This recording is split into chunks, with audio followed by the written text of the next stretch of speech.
আমি আমার হিন্দু জনগণকে বলছি, চুরির মাল আছে, ভোটের আগে ট্যাবলেট বিতরণ করতে আসছে।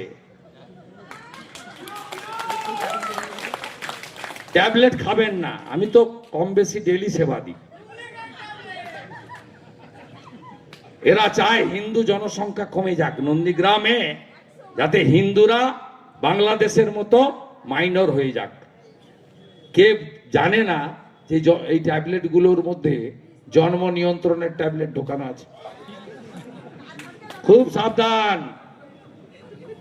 খুব সাবধান। বিশেষ করে আমার সনাতনী হিন্দুদেরকে বলবো, ছুঁচ ফুটাবেন না,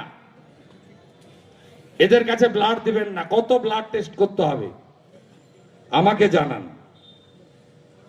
একদিকে পিসি বলে নন্দীগ্রামে নাকি আধুনিক চিকিৎসা দিয়েছি, এই হসপিটালে চিকিৎসা পাওয়া যায়?